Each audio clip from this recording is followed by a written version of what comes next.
Olá, eu sou o pastor Raul Nogueira e você está no Focando Vidas dentro do Ministério LVO Luz e Vidas Orientais. E como sempre fazemos, quando é possível, às quartas, nós sempre apresentamos um tema avulso. E nós então iniciamos uma série e o tema é: você está preparado para partir? Se hoje fosse seu último dia, você estaria na presença de Deus? Se hoje fosse o dia do arrebatamento, você seria arrebatado? Então essa é a grande pergunta para nós hoje. E nós estamos examinando no capítulo 7, 8 e 9 de Hebreus. Nós estamos aí ainda no 7, fomos até o versículo 17, capítulo 1, de 1 a 17, e hoje vamos estar dando continuidade. Espero que vocês possam ser edificados. Quem perdeu a primeira live, é só entre em Raul Nogueira Canal e procure esse tema. Você está preparado para partir? E nós já temos ali algumas lives, né? E eu queria que você realmente entrasse ali e procurasse. Tem muitos temas, tem quase 500 mensagens. E se você puder compartilhar com seus amigos nas suas redes, seria muito bom. Bem, nós vamos estar orando, pedindo ao Senhor que Ele esteja conosco, esteja nos dirigindo. Somos muito limitados, falhos, e se o Espírito Santo de Deus não nos iluminar, não nos dirigir, podemos cometer erros. Então, orem por nós também. Que Deus possa estar com você, comigo, e que tudo que fizermos hoje seja para a honra e glória do Senhor Jesus. Amém? Vamos orar. Pai Santo, Deus vivo, Deus Todo-Poderoso, mais uma vez, entramos em Tua presença no Santo dos Santos pelo sangue de Jesus. Deus, para o mundo, o que fazemos é uma loucura. Estamos em uma época, Deus, que as pessoas estão até nos confundindo com terroristas. Estamos sendo colocados, classificados no mesmo pé de igualdade. Isso, Senhor, é terrível. A Tua palavra nos avisou, não é novidade, que nós seríamos perseguidos. O Senhor Jesus falou: no mundo realmente me odeia, mas fica tranquilo, odiou primeiro a mim. E mais, todos quantos querem viver piedosamente em Cristo Jesus serão perseguidos. Então, Senhor, nós não ficamos admirados por dificuldades, por problemas, por pessoas de alguma forma agredirem, por aquelas pessoas que estão falando do verdadeiro amor, não esse amor falso do mundo. E mais uma vez hoje, Senhor, estou aqui para cumprir o que o Senhor colocou no meu coração, que é expor a Tua palavra, não segundo o que eu acho, mas segundo o que ela própria diz. E que as pessoas que vão estar conosco possam ser edificadas. Que o Senhor possa estar tratando de cada um de nós. E se houver entre nós pessoas machucadas, pessoas que estão passando por conflitos dentro do lar, pai, mãe, avós, tios, esposa, esposo, nós sabemos, Pai, que está havendo uma luta dentro dos lares e por falta de Deus. E muitas vezes dentro de casas de cristãos está havendo também conflitos. Então, Pai, que o Senhor possa estar nos enchendo do Teu Espírito. Visita-nos, Senhor, de forma especial. Entrego agora cada pessoa que está comigo aqui. Cada homem e mulher. Servo, serva, amigos. E que o Senhor possa estar, Deus, nos direcionando, nos usando, nos falando exatamente o que eu tenho que expor. Toma, Pai. Toma o teu servo nas tuas mãos. Seja conosco, Pai. Apazigue o coração daqueles que estão agitados. Eu lembro, Pai, de algumas pessoas importantes, pastor Antônio Carlos, pastor Tadeu, um para fazer uma cirurgia, outro exames com respeito a problemas que está tendo no pulmão. Lembramos a Paulinha Tsai, tua serva, que tem passado por momentos muito difíceis também. A Rebeca, Senhor. Oh, Jesus. Que tu possas estar com aquela guerreira, que ela possa ser curada, Deus. Ela vem travando uma luta muito grande já há algum tempo. E nós pedimos, Pai, também que o Senhor esteja com o Rafael. Sempre temos orado por ele. Ele amputou seu braço 2 vezes. E tivemos a oportunidade de orar e falar com ele recentemente. E ele está muito bem, Senhor. Ele está confiando em Ti. Também te lembro outro Rafa, Deus, que é casado com a minha sobrinha. Que o Senhor também possa pôr a Tua mão de poder sobre aquele casal, restaurando. Lembramos mais uma vez o Sebastião e o Davizinho, 2 crianças que passaram por problemas tão difíceis e que estão agora reaprendendo a andar e falar. Há tantas pessoas, meu Deus, que estão doentes, com dificuldades, problemas financeiros, problemas de conflitos entre marido e mulher. Meu Deus, se fosse só no mundo ímpio, isso seria o normal, mas isso eu tenho visto dentro da casa de crentes. Pessoas, muitas vezes, intolerantes, pessoas que muitas vezes não estão fazendo aquilo que o Senhor quer que faça. Nós te louvamos e te agradecemos por esse tempo, que o Senhor realmente fale poderosamente a mim. Peço pela vida, Pai, do Eduardo, que está aqui conosco, que tem trabalhado no Peru. Ele necessita, Senhor, que o Senhor esteja suprindo ele em suas necessidades financeiras, físicas, psicológicas. Ele precisa também de pessoas que estejam trabalhando junto a ele. Precisa realmente de que seja levantado investidores e intercessores, porque a batalha no Peru é grande. Que o Senhor possa estar também com os demais que estarão conosco ao vivo e também com aqueles que vão estar conosco dentro do YouTube, Senhor, do Raul Nogueira Canal. Que o Senhor possa estar agora comigo, me direcionando, me usando, porque te peço isso em nome de Jesus. Amém e amém.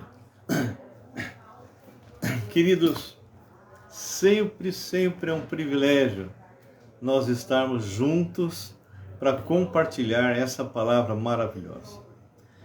Da última vez, eu até havia escrito errado, que o trecho que nós tínhamos estudado era Hebreus 7, de 1 até 17, mas na verdade eu comecei um pouquinho antes, eu comecei lá do 16, e já até comentei isso, já coloquei isso.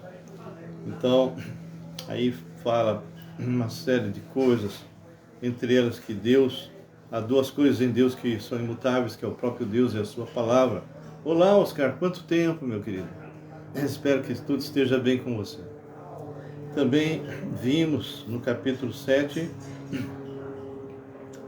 falamos a respeito de Abraão, falamos dele ter entregue o dízimo a Melquisedeque, que é o tipo de Cristo. A maioria dos estudiosos creem que era uma cristofania, ou seja, da mesma forma que o Senhor apareceu várias e várias vezes no Velho Testamento como o anjo do Senhor, e outras vezes ali em Isaías 6, lutou com Jacó, enfim, que ali foi também uma cristofania. Tudo aquilo que foi colocado ali, tudo, quando a gente lê, é exatamente a descrição do Logos, a descrição de alguém que não tem princípio, não tem fim, que é eterno. E nós vimos então a respeito de Melquisedeque, aquele que veio e abençoou Abrão. Abrão deu o dízimo do despojo da guerra e, de uma certa forma, olá, Ângela. Olá, Ângela. Poxa, quanto tempo. Um abraço à família. Então, o que acontece é que nós, ao olharmos aqui, a gente vê alguns símbolos, algumas analogias tão fantásticas. Quando Abrão entrega o dízimo lá para Melquisedeque, ele entregou representando a linhagem inteira. Então, como Melquisedeque abençoou Abraão e o maior abençoou o menor, a linhagem de Abraão foi todinha. Quanto tempo! A linhagem foi todinha abençoada. E, de uma certa forma, diz o texto, o próprio Araão entrega o dízimo para Melquisedeque através de Abraão. Isso significa que o Melquisedeque é superior em termos assim, de posição espiritual ao próprio Arão. E é verdade. Por quê? Porque Arão era da terra, era homem. E Melquisedeque é exatamente o tipo do próprio Logos, do próprio Deus, não é? E é incrível o que ele fala, o que ele trata aqui, que nós já vimos bem, de uma forma bem marcante, não é? E uma coisa assim que me ressaltou é que o Arão entrava seja no tabernáculo, depois no templo, o sumo sacerdote entrava no Santo dos Santos, que era um tabernáculo, e depois um templo feito por homens, feito por pessoas que morriam e tinham que ser substituídas. E o Senhor, Filho de Deus, Jesus, que é da ordem de Melquisedeque, ele entra no Santo dos Santos, no céu. Porque a própria palavra diz que o Senhor Jesus nunca poderia ser sumo sacerdote, nem sacerdote, na época que ele estava aqui na terra. Por quê? Porque Deus e Moisés não levantou ninguém de outra tribo, a não ser de Levi, para ser sacerdote, sumo sacerdote. E, no caso, Jesus era a tribo de Judá. Bem, nós paramos no versículo 17, eu vou só dar uma olhadinha no final, só para a gente dar contextualidade, porque isso que eu acabei de falar está escrito, mas eu só vou ler a partir do versículo 12, que diz assim: pois, quando se muda o sacerdote, necessariamente há também mudança de lei. O que significa isso? Quando o Senhor Jesus morreu e o véu foi rasgado de alto a baixo e acabou então a necessidade de estar debaixo da lei e de um intermediário humano. E agora todos, sem exceção, não só o povo de Israel, poderia agora entrar no Santo dos Santos, no céu, no momento que quisesse. Nós hoje, que não somos sumos sacerdotes, entramos a qualquer momento. Se eu quisesse entrar toda hora, eu entrava. Entende? E no caso do sacerdócio araônico, era uma vez por ano. Isso não só pelo pecado do povo, mas por ele mesmo. Mas vamos ler. Então, pois no versículo 12, 7:12, pois quando se muda o sacerdócio, necessariamente há também mudança de lei. Isso é lógico. porque aquele de quem são ditas essas coisas pertence a outra tribo, está se referindo a Jesus, da qual ninguém prestou serviço no altar, ou seja, nenhuma pessoa da tribo de Judá ou de qualquer outra tribo prestou serviço no altar, exceto o pessoal que vem descendentes de Arão, não é? Que era levita. Pois é evidentemente que o nosso Senhor procedeu de Judá, tribo a qual Moisés nunca atribuiu sacerdote. E isto é ainda muito mais evidente quando a semelhança de Melquisedeque se levanta outro sacerdote, constituído não conforme a lei de mandamento carnal, ou seja, nada a nível de terra, ok? Mas segundo o poder de vida indissolúvel. O poder de vida indissolúvel significa, está falando de um Deus vivo, de um Deus que não tem começo nem fim. Por isso que quando pessoas perguntam para mim, Deus existe? Eu falo, não, Deus não existe não. Como Deus não existe? Não.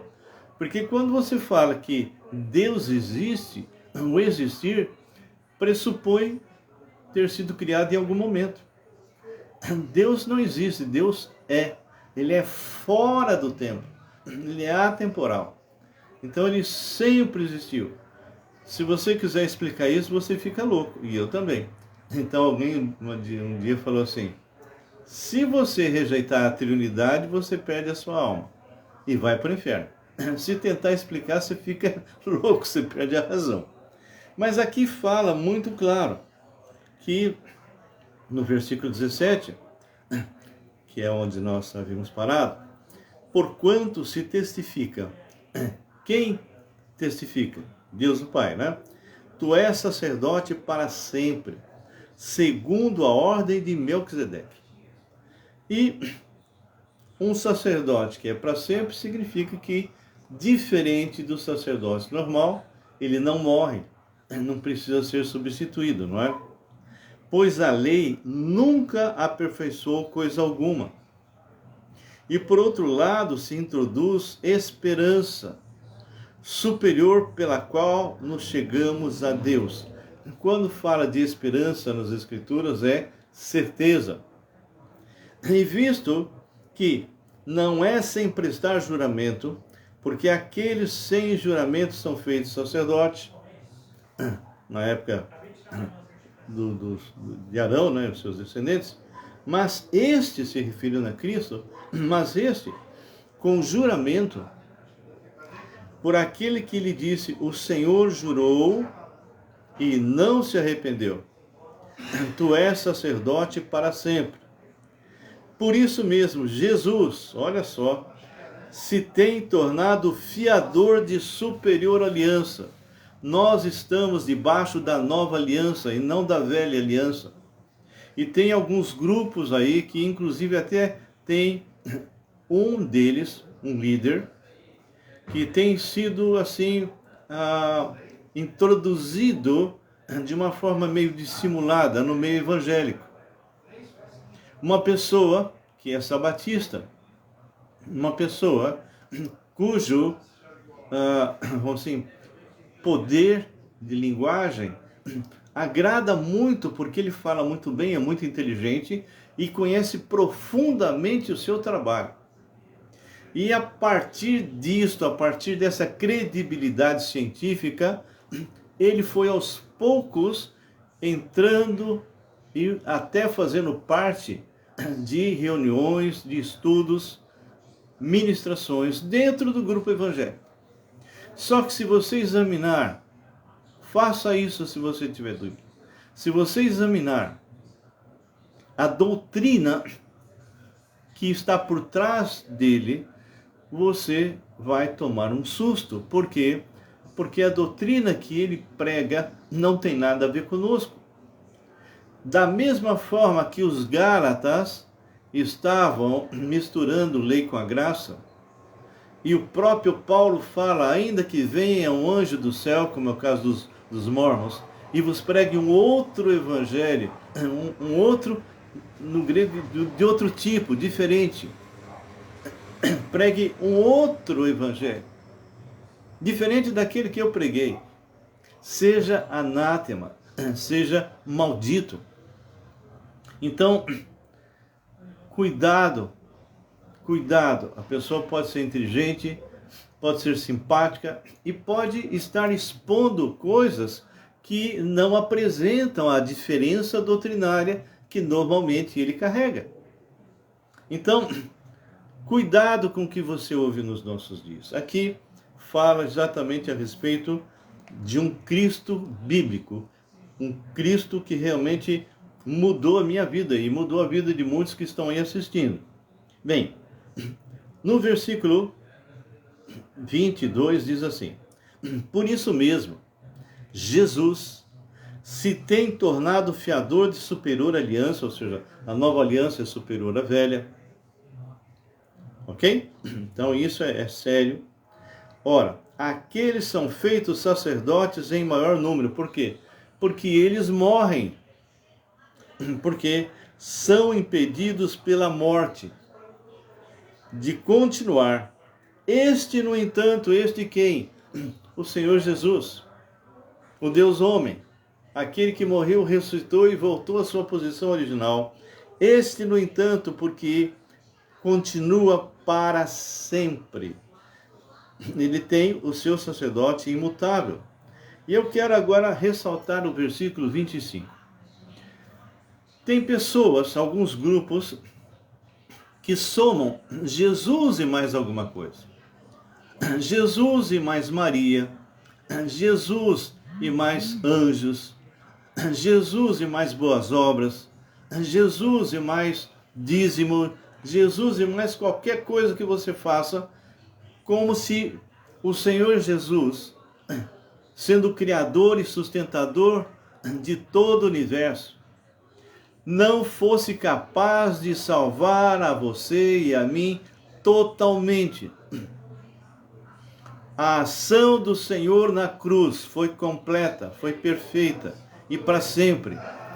Então, isso aqui fala, e eu acho que você poderia pegar esse versículo 25 e colocar na parede, colocar em algum lugar para não esquecer quando alguém chegar para você e dizer: olha, se você não pagar o dízimo, você vai para o inferno, como eu já vi na televisão. Ok? Então, diz assim: por isso, se referindo a tudo que ele falou antes, por isso também pode salvar totalmente. Vou ler de novo. Por isso também pode salvar totalmente os que por ele se chegam a Deus, vivendo sempre para interceder por eles. Queridos, o teu Jesus e o meu Jesus não é o Jesus que está nas bancas por aí. O meu Jesus e o seu Jesus, ele é o Deus Todo-Poderoso, o Criador do céu e da terra. Aquele que se fez homem, aquele que entrou na história. Olá, João. Seja bem-vindo. Será que é o João Batista? Então aqui diz assim, olha só, eu só vou ler porque você entrou agora, no versículo 25 que eu estou ressaltando. Por isso também pode salvar totalmente os que por ele se chegam a Deus. Ou seja, Jesus não fez uma salvação na cruz de meia sola, que ele precisa de alguma coisa ou de alguém que faça um pouco mais para completar a salvação. Não. Por isso também pode salvar totalmente os que por ele se chegam a Deus, vivendo sempre para interceder por eles. Com efeito, nos convinha um sumo sacerdote assim, como este, santo e inculpável, porque ele não tem pecado, sem mácula, separado dos pecadores e feito mais alto do que os céus. Olá, Roberto. Tudo bem? Um abraço em casa aí. Vou ler novamente esse versículo 26. Com efeito, nos convinha um sumo sacerdote assim, como este, santo e inculpável, sem mácula, separado dos pecadores e feito mais alto do que os céus. que não tem necessidade, como os sumos sacerdotes, de oferecer todos os dias sacrifícios, primeiro pelos seus próprios pecados, depois pelo do povo. Porque fez isso olha só, ele fez isso uma vez por todas, quando a si mesmo se ofereceu. Então, o Senhor Jesus não veio para cobrir, como os cordeiros cobriam temporariamente os pecados do povo de Israel especificamente. Não, ele veio para tirar. João é claro, eis o Cordeiro de Deus que tira os pecados do mundo.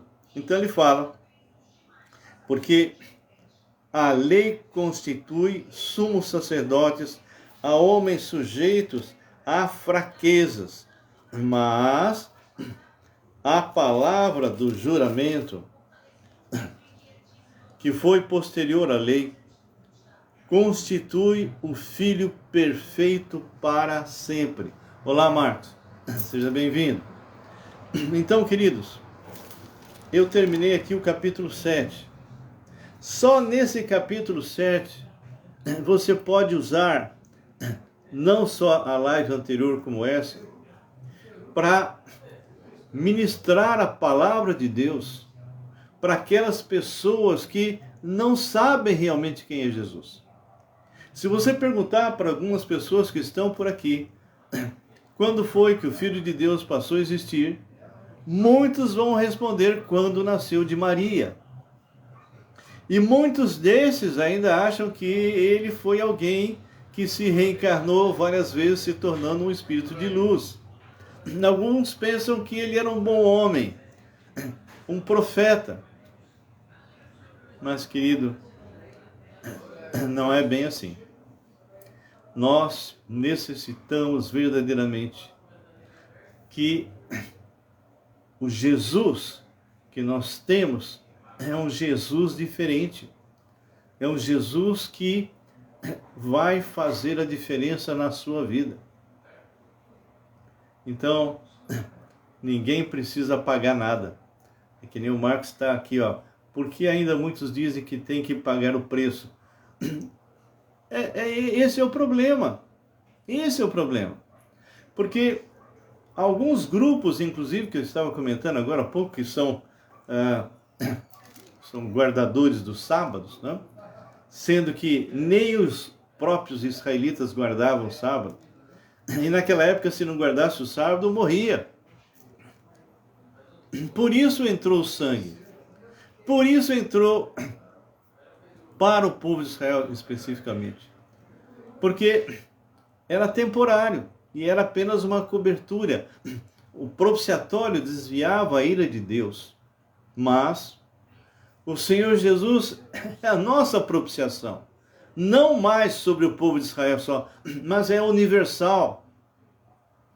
E quando ele vai para a cruz do Calvário e recebe nele todos os teus pecados e os meus, desde o primeiro homem que nasceu até o último que vai nascer, ele se fez pecado por nós, ele morre a nossa morte e ressuscitou, está vivo.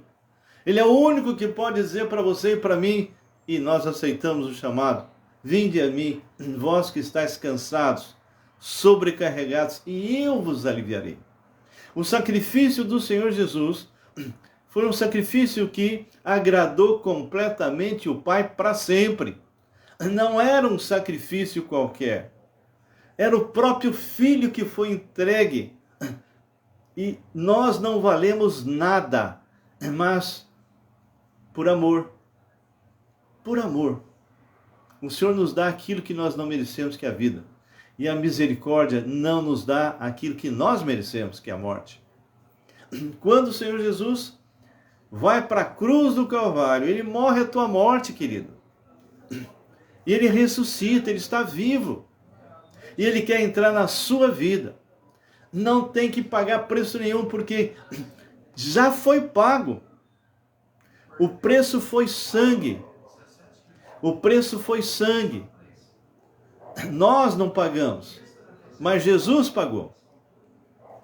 Foi realmente um momento difícil para o Senhor. A Ângela escreve, e ainda tem aqueles grupos de pregadores que dizem que quando Deus disse haja luz, estava criando Jesus. Meu Jesus Cristo, meu Pai, isso são pessoas, Ângela, que nunca leram João capítulo 1, versículo 1, 2, 3 e versículo 10, que não leram Colossenses 1, versículo 15 em diante, que não leram Hebreus capítulo 1, versículo 1, 2 e 3. Ali é muito claro. Jesus não só ele criou tudo, tudo foi criado por ele e para ele, e nele tudo subsiste. No princípio era o Verbo estava com Deus e o Verbo era Deus. Ele estava no princípio com Deus. Todas as coisas foram feitas por intermédio dele, e sem ele nada do que foi feito se fez. A vida estava nele, e a vida é a luz dos homens. E a luz resplandece nas trevas, e as trevas não prevaleceram contra ele. Quando você pega Hebreus capítulo 1, versículo 1, 2 e 3, fala muito claro que antigamente os pais estavam sendo instruídos e ouviam os profetas.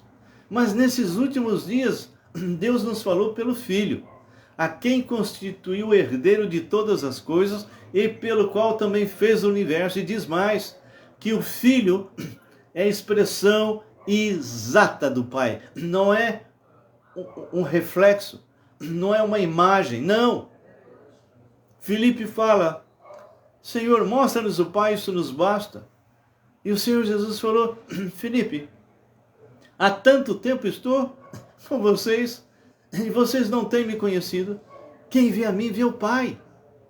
Queridos, o sacrifício do Senhor foi único e para sempre.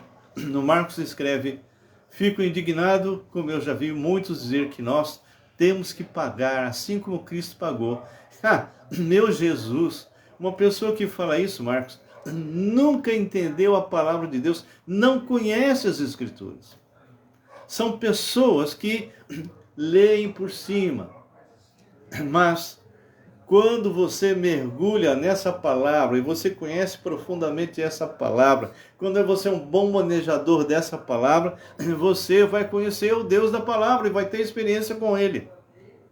O Senhor Jesus nos dá de graça, isso está claro. Queridos, estudem 3 livros para vocês entenderem e fugirem de heresias. Gálatas, Romanos e Hebreus.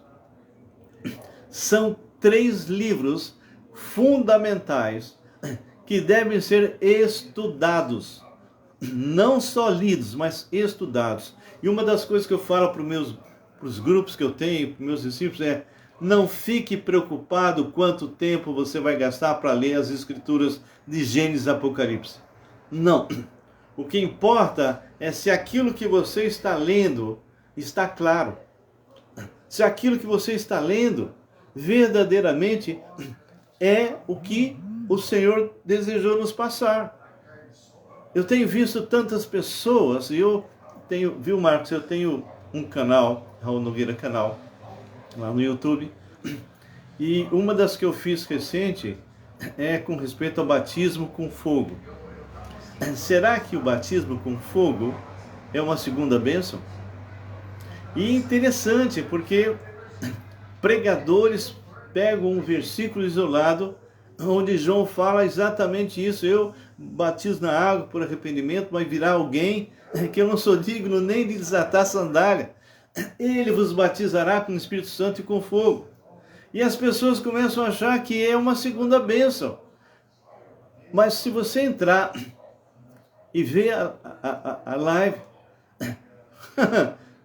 ali é juízo, é muito claro, é juízo. Então, quando você não conhece as Escrituras profundamente, você acaba formando doutrinas de homens e desviando pessoas da verdade. Bem, então, nós fechamos esse capítulo 7. Na semana que vem, nós vamos estar aí no capítulo 8, O Marcos escreve: fogo na Bíblia é condenação. João fala exatamente. É isso aí. É isso aí. Então, eu fico assim maravilhado quando encontro pessoas que nem vocês, que são conhecedores da palavra, que se aprofundam, que amam realmente a palavra de Deus e o Deus da palavra. E hoje foi realmente um tempo muito gostoso e eu queria só participar com vocês amanhã, por volta das 10 horas da manhã, no YouTube. Eu vou estar fazendo um podcast ao vivo, ok?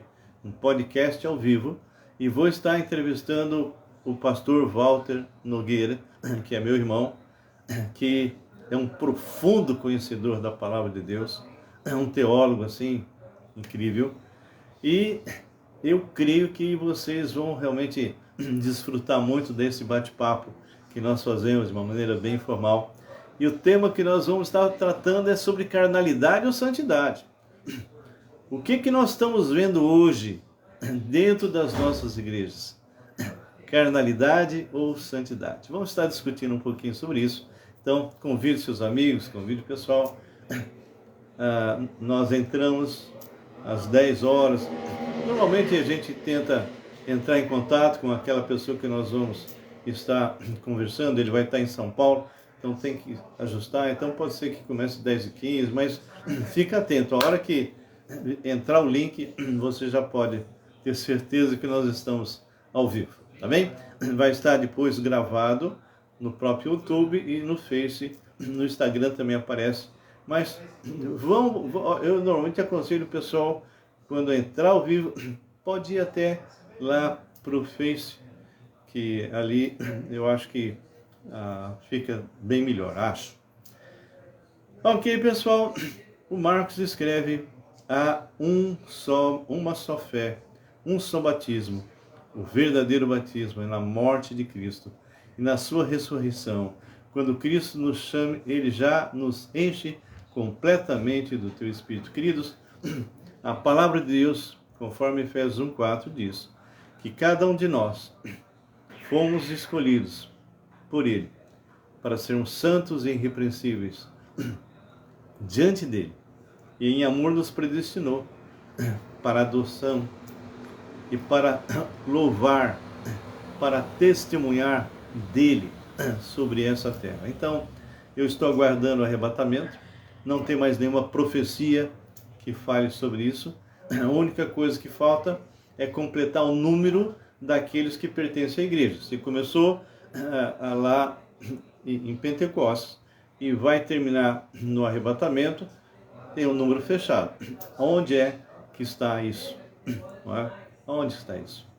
Então, nós temos que pregar a palavra. Eu sou missionário, ando com o Senhor há 45 anos e o Senhor tem sido realmente muito gracioso para conosco. Entregamos então o restante desse tempo nas mãos do Senhor. Ângela, convide seus amigos amanhã 10 horas ao vivo no YouTube, tá bem? Que Deus abençoe, fiquem na santa paz do Senhor. E Marcos, depois você pode me chamar à parte, ok? A Ângela, faz tempo que a gente não conversa também. 11 999 11 5272, tá bem? É o nosso WhatsApp. Fique na santa paz do Senhor.